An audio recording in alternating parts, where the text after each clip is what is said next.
pero ahora no puedo hacer nada.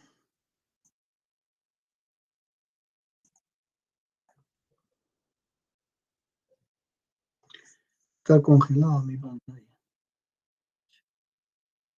Marina de Guadalupe se está presentando. A ver, pasa el siguiente slide. Ok. Perfecto, entonces vamos a hacerlo así. Yo no tengo acceso acá, pero vamos a hacerlo.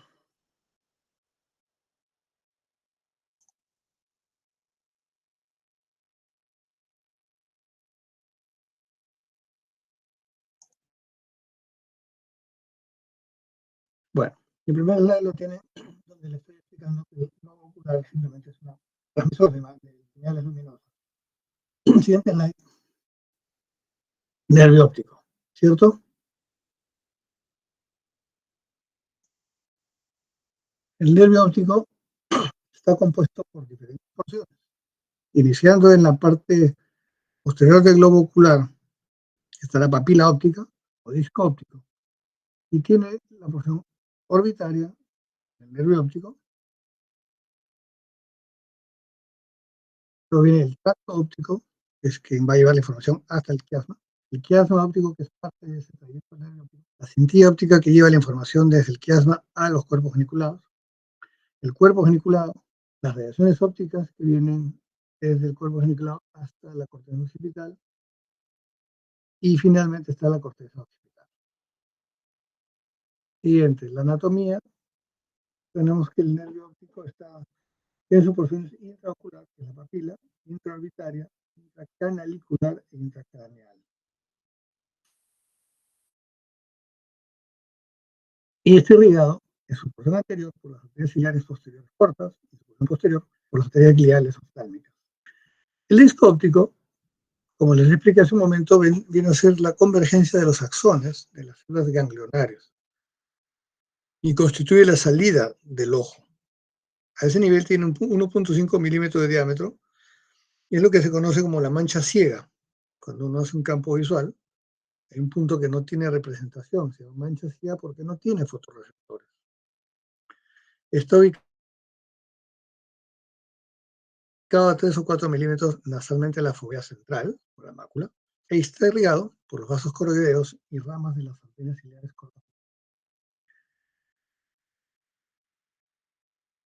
La porción orbitaria de este nervio óptico ya tiene 20 a 30 milímetros de longitud, está dentro de la órbita, salido de la órbita, y su diámetro aumentó a 3 o 4 milímetros.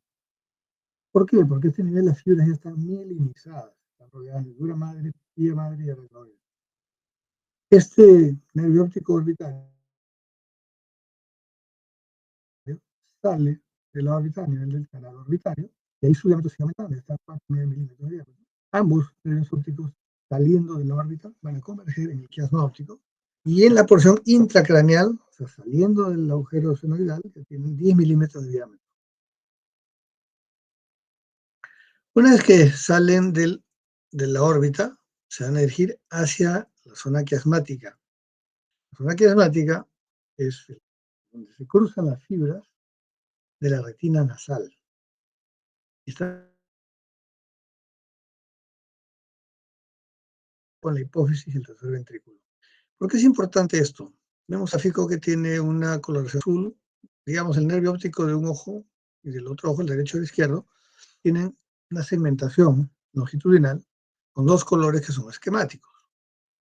Si vemos el globo ocular izquierdo, que está a nuestra izquierda, tenemos que el campo visual temporal que está hacia nuestra izquierda, mirando de frente, en nuestro campo visual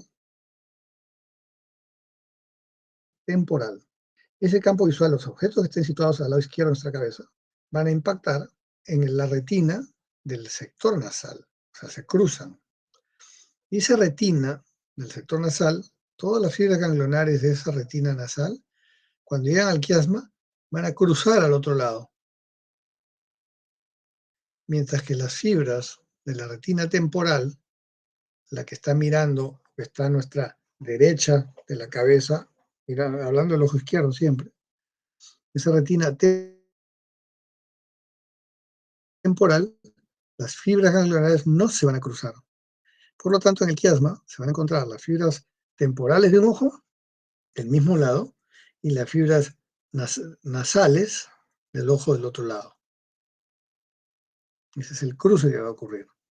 La importancia del quiasma óptico es que está íntimamente relacionado con la hipófisis y el tercer ventrículo.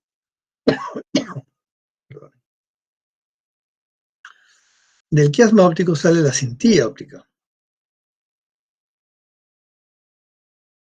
que va desde el quiasma hasta el cuerpo geniculado lateral. Esta cintilla óptica tiene dos tipos de fibras, las visuales y las pupilomotoras. Las fibras visuales están constituidas por las fibras retinianas cruzadas del ojo del otro lado, como hemos visto, y también por las fibras no cruzadas de la retina temporal.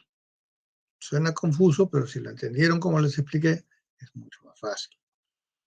Las fibras nasales son las que se cruzan, y las fibras nasales son las que reciben la información del campo visual del otro lado. Las fibras nasales del ojo izquierdo están recibiendo información de lo que está viendo nuestro ojo izquierdo en su lado izquierdo, mientras que las fibras nasales del ojo derecho están percibiendo la información del campo visual del lado derecho de nuestra cabeza, visto por el ojo derecho. De ahí llegan estas fibras de la cintilla óptica, llegan al cuerpo geniculado lateral. Aquí ya es la primera sinapsis. Así la terminación de todas las fibras y hacen sinapsis en 6 capas. Las del ojo al mismo lado se hace sinapsis en las capas 2, 3 y 5, mientras que las fibras del lado contralateral hacen sinapsis en las capas 1, 4 y 6. Y para a este nivel, las fibras que llegan a los cuerpos geniculados rotan 90 grados. O sea que las fibras de la retina que vienen del sector superior de nuestro ojo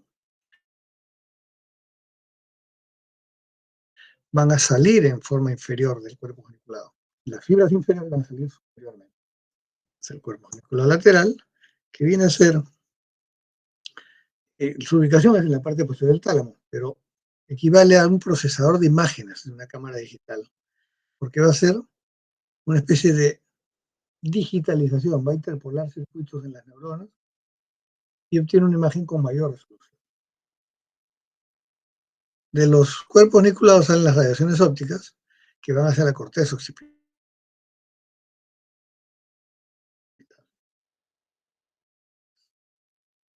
Las superiores, como hemos visto, que rotan 90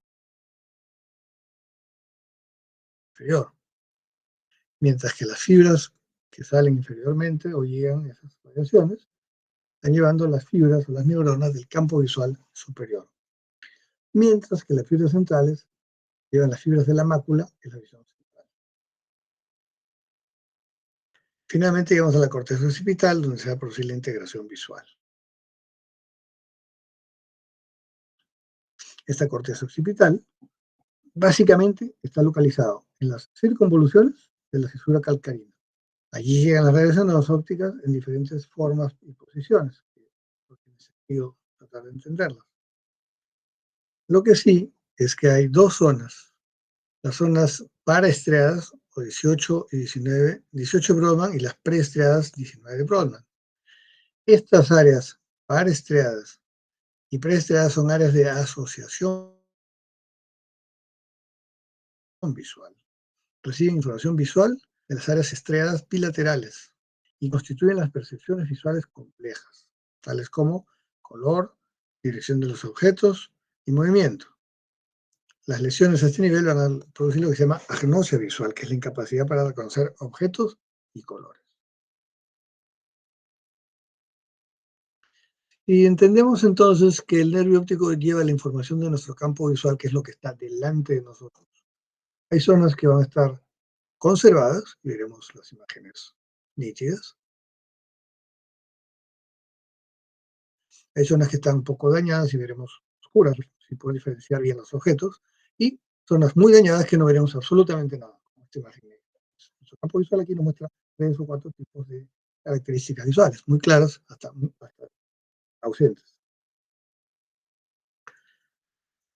Por lo tanto, si este nervio óptico es el que lleva la información, veamos qué tipo de problemas puede sufrir. Entonces, de la papila, o problema, el papiledema, la neuropatía isquémica anterior o noya y la neuritis. El papiledema, como su nombre lo dice, es un edema de papila, una hinchazón del disco óptico. Y su etiología siempre es aumento de la presión intracraneal. Usualmente cursa sin pérdida de la visión central. Este papiledema puede deberse a tumores con aumento temprano de la presión intracraneal o tumores con aumento tardío de la presión intracraneal. Los tumores más frecuentes que se asocian con aumento rápido y temprano de la presión intracraneal son los tumores del cerebelo y los tercer ventrículo, ¿no? Vemos acá una papila con bordes borrados, elevados, hinchada. Papiledema, bordes no definidos, papila hinchada, levantada. Y como decíamos, había tumores con aumento tardío de esta presión intracraneal, que son los tumores de la base del cráneo, los tumores del tallo o glioma continuo y los supratentoriales. Lo importante es que el 60% de pacientes con un tumor cerebral van a ser papiledema. Por lo tanto, es importante saber que los neurólogos nos van a pedir información de nuestro fondo de ojo para decirles hay o no hay edema de papila, porque el 60% de pacientes con tumor cerebral lo van a tener. Este papiledema es inusual en niños por un cierre tardío de los fontanelos. Usualmente el papiledema es bilateral. Hay un síndrome raro que es el de Foster-Kennedy, en el cual es al revés, hay un tumor en el lóbulo frontal y este va a producir compresión directa del nervio óptico, aumentando la presión intracraneana y después el papiledema. ¿Qué signos tendremos en un papiledema? Bordes borrados, elevados. Es más notorio en los márgenes superior e inferior. Las fibras nerviosas que llegan a formar esta papila se van a ver estrelladas, hasta no lo vemos nítido acá. Hay hiperemia del disco y puede cruzarlo con palidez. Esto ya está en una zona un poco más avanzada. La zona superior está hiperémica y después se empieza a poner un poco más pálido. Hay dilatación capilar y venosa. Acá se observa la dilatación venosa, bien claro. Hay hemorragias en el disco, hemorragias de la retina peripapilar, o sea, alrededor de la papila, con un signo característico que es la ausencia espontánea del pulso venoso. Cuando uno hace un fondo de ojo, mira el centro de la papila y va a haber un latido, que es el pulso venoso espontáneo. Cuando hay edema de papila, este pulso desaparece. ¿Qué síntomas da? Bueno, un síntoma negativo es que no hay pérdida de la visión central, pero sí hay un oscurecimiento transitorio de la visión que dura entre 5 a 30 minutos. Acá ya tenemos pequeñas hemorragias del disco, hemorragias peripapilares, bordes borrados, hemorragias peripapilares, dilatación capilar y venosa, bordes borrosos. La segunda entidad nosológica que puede alterar la papila es la noia, neuropatía óptica isquémica anterior.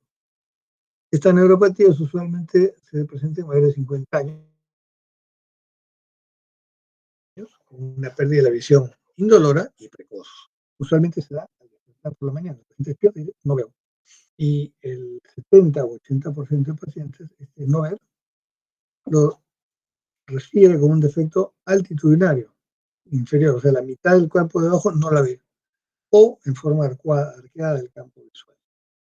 Hay alteración en la percepción de colores que se llama discromatopsia, y hay lo que se llama el defecto pupilar aferente, DPA, que consiste en una desaferientación de la vía óptica y se manifiesta porque cuando uno ilumina la pupila, el reflejo normal es que hay una contracción del esfínter, se produce una miosis, pero inmediatamente empieza la miosis y se dilata, se queda más o menos fija.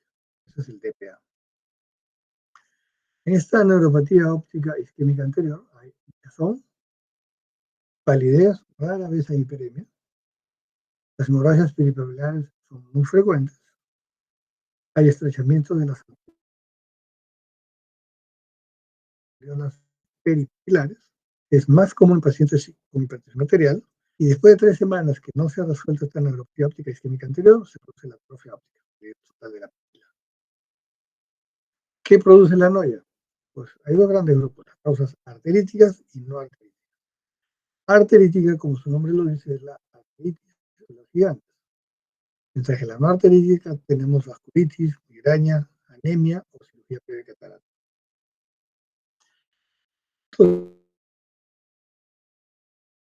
Según la causa arterítica, que es la arteritis de células gigantes, la causa viene a ser un engrosamiento inflamatorio y trombosis de la microcirculación alrededor de la cabeza del nervio óptico. Se da a mayores de 70 años, una pérdida severa de la agudeza visual y sin tratamiento, que es básicamente a base de corticoides, el 65% desarrollan bilateralidad. Se asocia mucho con cefalea. El síntoma característico es la claudicación mandibular. Quiere decir que el paciente empieza a masticar y el dolor a nivel de la articulación temporomandibular es tan intenso. Las no arteríticas constituyen el 90 a 95% de las neuritis ópticas en mayores de 50 años. Su posible etiología es una insuficiencia vascular. Se da más frecuente en sexo masculino, pacientes de edad avanzada, con hipertensión arterial o síndrome de hipercoagulación. Las vasculitis como actividad propia de las noyas, las más frecuentes son lupus, pericarditis nodosa y otras enfermedades del tejido. El segundo grupo o causa son las migrañas, que se da usualmente en mayores de 30 años, generalmente unilateral. Un tercer grupo son las anemias severas, que cursan de forma bilateral, simétrica y en personas de edad media 40 a 60 años. Y finalmente, el antecedente previo a una cirugía de catarata semanas antes, de etiología desconocida, o sea, la fisiopatología no se conoce, pero se presentan noyas en estos pacientes. El tercer gran grupo de patologías que afecta a las papilas son las neuritis. Las neuritis ópticas, en estas encontramos que la agudeza visual puede estar normal o reducida, la visión de colores puede estar normal o reducida, y lo característico es un escotoma central, la pérdida central de la visión, con DPA y posible palidez e hinchazón. En gente más joven, entre 20 y 50 años, más en mujeres, por lo general es monocular,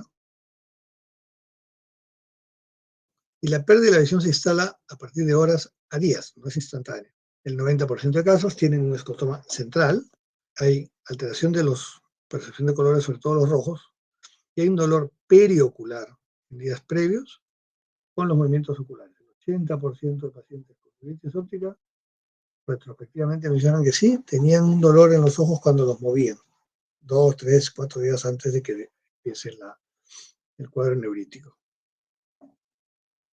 Tienen DPA por disminución de la conducción, hay papilitis o hinchazón del disco óptico en el 40% de pacientes. Sin embargo, la recuperación es espontánea y la mayoría se dan de semanas a meses. ¿Qué produce la neuritis óptica? La primera gran causa idiopática, no conocemos la causa. Sin embargo, en la esclerosis múltiple, la neuropatía, la neuritis óptica es el primer síntoma, el 20% de pacientes con esclerosis múltiple. También se ve en infecciones virales en niños como sarampión, paperas o herpes. En las granulomatosas, fiebre a la cabeza, sífilis, sarcoidosis y otras más raras, sinusitis o enfermedades paralizantes como Guillain-Barré. ¿Con qué deberíamos hacer un diagnóstico diferencial de la neuritis óptica? Con la neuropatía óptica isquémica anterior, en la cual hay una pérdida brusca de la visión central por falta de flujo sanguíneo en el nervio óptico. La neuritis óptica no es tan brusca. Otra entidad con la que hay que diferenciarlo es la neuropatía hereditaria óptica de Leber, que hay una pérdida subaguda, indolora y bilateral de la visión central, pero hay un componente hereditario materno. Otra entidad que hay que diferenciar es la compresión del nervio óptico, y causas más raras son las deficiencias nutricionales, enfermedades tóxicas, alcoholismo, metástasis, leucemia. Si vamos más allá y ya salimos de los nervios ópticos que han salido de la órbita, llegamos al quiasma. Y en el quiasma tenemos que el campo visual temporal, como les expliqué, se va a interpretar a nivel de las fibras de la retina nasal de cada ojo. Y estas se van a cruzar. Por lo tanto, una lesión del quiasma va a producir un defecto bitemporal del campo visual, porque las que se cruzan son los campos visuales temporales. Y el defecto no cruzar el meridiano vertical. Entonces, este esquema que tenemos aquí, en colores, es básicamente la interpretación de todas las lesiones que pueden haber en el trayecto del nervio óptico, ¿no? Hemos visto que el campo visual nasal del ojo izquierdo está interpretado en rojo y llega a la retina temporal. Las fibras de la retina temporal no se cruzan, pero se encuentran con las fibras de la retina nasal del ojo derecho, que está interpretando el campo visual temporal. Entonces, las lesiones en el quiasma son hemianopsias o lesiones bitemporales. Las afectadas son las fibras temporales. El 25% de tumores cerebrales se localizan en el quiasma. Y de estos, la mitad dan síntomas, que pueden ser visuales, alteración del campo visual, y endocrinológicas, alteración del tercer ventrículo, en la hipófisis, tenemos cefalea, impotencia, menor deficiencia gonadal o tiroidea o adrenal.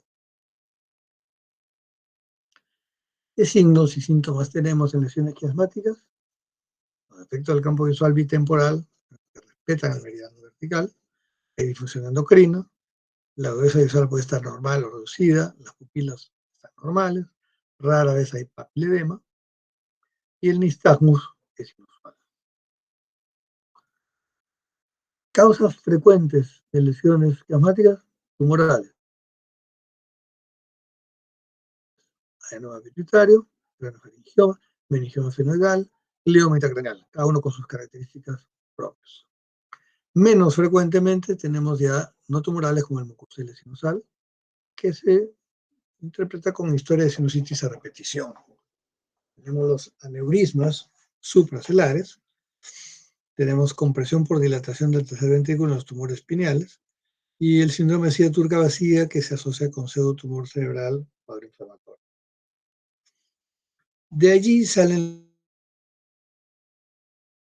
las radiaciones ópticas. El tracto óptico, radiaciones ópticas cerebral, más o menos tienen la misma interpretación. Todas ellas cursan con agudeza visual normal o reducida, los colores pueden estar alterados, los defectos son del mismo lado, pero no del mismo tamaño, son incongruentes. En DPA, en 80% de pacientes, rara vez hay palidez de papila, y los más frecuentes que afectan esta zona posterior son granofaringiomas, tumores de hipófisis que van hacia la parte posterior, aneurismas o enfermedades desmielinizantes. Si nuestro campo visual es el que está alterado en su transmisión hacia el córtex orbital, la forma de estudiar las lesiones de este nervio óptico es estudiando el campo visual. En la práctica médica general, no especialista, el campo visual por confrontación es lo que van a tener que hacer cuando estén en sus serums, un paciente en emergencia, y quieren ver que en verdad el paciente no ve alguna de sus porciones de su campo visual. Entonces se le hace mirar con un ojo la parte de nuestra cara y con las manos se le va mostrando objetos o simplemente los dedos en las diferentes posiciones del campo visual. El paciente dirá si lo ve o no lo ve, y tenemos más o menos graficado mentalmente qué parte de su campo visual es el que no está bien. Se llama campo visual por confrontación. Una forma un poco más especializada de medir el campo visual son las campimetrías computarizadas, en las cuales vamos a tener imágenes con tonos de grises o tonos de colores, donde las zonas más oscuras son las más dañadas y las más claras las más normales. Estos, este, esta alteración del campo visual se manifiestan de acuerdo al nivel de lesión. Si hay una lesión a nivel del nervio óptico, va a haber una amaurosis del mismo lado del ojo dañado. Si la lesión se produce en el quiasma, tendremos la anemia bitemporal, es el campo visual temporal del ojo izquierdo y el otro es el campo visual temporal del ojo derecho. Si vamos al tracto óptico, tenemos una hemanopsia homónima izquierda, pero incongruente. Es más grande el compromiso en un lado que en el otro ojo. Y si nos vamos más allá en el tracto óptico, vamos a tener cuadrantopsias incongruentes. Y en la parte posterior tendremos imágenes mucho más abigarradas que lo que estamos viendo en este esquema. Ya no va a tener una imagen clara. La lesión que se presenta en un campo visual se denomina escotoma. Entonces, la zona negra que se ve en este campo visual es un escotoma absoluto. Las zonas grises son escotomas relativos y las zonas blancas son zonas, si estuviera completamente normal, serían normales, pero tienen cierta disminución. Entonces hay disminución en la sensibilidad de este campo visual inferior. Este examen del campo visual lo encontramos con este equipo que es el campímetro, que es una semisfera que emite puntos luminosos en su interior y el paciente con un pulsador va marcando donde ve los puntos. Pero la máquina trata de contar si el paciente está falseando la información, envía falso positivo, falso negativo. Eso da una idea si el examen ha sido bien hecho o no. ¿Cómo podemos encontrar los efectos del campo visual en patología de nervio óptico? Se llaman escotomas. Puede ser central, secocentral, arqueato o arcuato y altitudinales. Escotoma central, como su nombre lo dice, es una zona central negra que no se visualiza. Es característico de las neuritis ópticas y se da por compresión del nervio óptico. Otro escotoma central, una mancha central en nuestro campo visual. Otra forma de presentación es en forma secocentral, o sea, un área ciega alrededor de la visión central que está conservada. ¿Y con qué lo asociamos más? Con neuropatía óptica tóxica, con la neuropatía óptica de Leber o PIT de nervio óptico, que es un cierre incompleto a nivel del periodo embrionario de formación del nervio. Este seco central, el ojo derecho, el centro está libre y al costado tiene la mancha. Otra forma de presentación son los arcuatos o arqueados, como vemos en este gráfico, y se origina por un defecto en las fibras nerviosas de los cuadrantes, superior o inferior. No es la totalidad del hemicampo.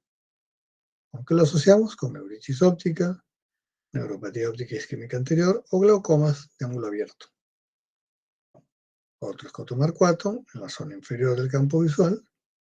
Aquí a la derecha vemos un arcuato que se está complicando con mayor compromiso altitudinario, pero inicialmente es un arcuato. Y el otro tipo de efectos son los altitudinales, quiere decir que afectan los campos o superiores o inferiores, pero cruzan la línea media, no respetan la línea media. ¿Qué entidades lo tienen generalmente? Las neuropatías ópticas isquémicas, la compresión de la porción intracraneana del nervio óptico. Como hemos visto, la mayoría de los problemas que lesionan o alteran la vía óptica son las tumorales, pero hay otras causas que no se asocian a la compresión, por ejemplo, las enfermedades desmielinizantes, inflamatorias como la aracnoiditis optoquiasmática, la enfermedad vascular oclusiva, aneurismas de la carótida interna o aneurisma de la arteria cerebral anterior. Los efectos en el campo visual, del campo visual en el quiasma son, como vimos, hemanopsia bitemporal, que no cruza la línea media y la huesa visual está conservada. Nuevamente regresamos a este esquema, que si ustedes lo logran internarse en él, van a entender todo donde le digan lesión a tal nivel, ya saben de qué se trata, o le dice un campo visual que tiene compromiso de tal parte, ya saben dónde lo podemos ver. Lo mismo estamos viendo, hace un momento lo vimos, los niveles segmentados de lesión, dan diferentes tipos: amaurosis, hemiplegia bitemporal, hemianopsia homónima izquierda, cuadrantopsias. Los efectos del campo visual en el tracto óptico son efectos homónimos, del mismo lado, respetan la línea media y pueden ser incongruentes. Tracto óptico, del mismo lado, incongruentes. Los efectos del campo visual en lesiones del cuerpo geniculado lateral son, si las lesiones están en el lóbulo temporal, va a ser homónima, incongruente y densas en el área superior del campo visual. Si las lesiones están a nivel del lóbulo parietal, la hemianopsia va a ser también homónima, pero más congruente y densas en el área inferior del campo visual. Es por la rotación. Lo mismo. Finalmente llegamos a la corteza occipital. La corteza occipital, los defectos en la corteza occipital son totalmente abigarrados, en forma de herradura, de tablero de ajedrez, forma de cerradura. Aquí ya no hay el patrón se pierde por completo. Algunos lo describen que es una hemianopsia bilateral. Cuando vean una imagen completamente abigarrada, es que es la parte posterior. Y las lesiones en la corteza cerebral, como vimos en un momento, da la ceguera cortical, pero con reflejo pupilar normal, porque a ese nivel no se da la integración pupilar. Y también cursan con un defecto altitudinal, la mitad superior, homónimo, o sea, mismo lado, y bilateral. Y eso es lo que quería transmitirles en general, y como resumen es que las lesiones que afectan al nervio óptico van a producir alteraciones en el campo visual. De saber cómo está constituida la vía óptica, podremos entender qué nivel de lesión nos va a dar qué tipo de efecto. Ya si las causas son tumorales, cuáles son los más frecuentes, eso van a tener que organizarlo. Y cuáles son los síntomas que presentan inicialmente unos y tardíamente otros. El tratamiento en todos los casos inflamatorios son corticoides, en dosis 1 miligramo por kilo de peso más o menos, pero trabajamos en conjunto con los neurólogos, básicamente. Les damos apoyo porque nosotros no vamos a poder tratar los problemas intracerebrales. Pero sí vamos a ayudarlos en la interpretación y van a poder más encontrar la correlación entre la sintomatología del paciente, la interpretación del campo visual y ellos que busquen la lesión tumoral donde puede estar. Y así también nuestro fondo de ojo les ayuda para saber si su cuadro de edema intracerebral está afectando de una manera importante el nervio óptico para que puedan actuar ya los neurocirujanos, ¿no? Y eso sería todo lo que les quería presentar. Suena aburrido, pero ese esquemita que les enseñé es el básico. Y con eso tienen toda la información. Les agradezco por su infinita paciencia y veremos de cómo solucionar este tema informático que no entiendo por qué nunca ha pasado. Que tengan buenas noches y descansen un poco porque sé que están en maratones de clases. Muchas gracias, doctor.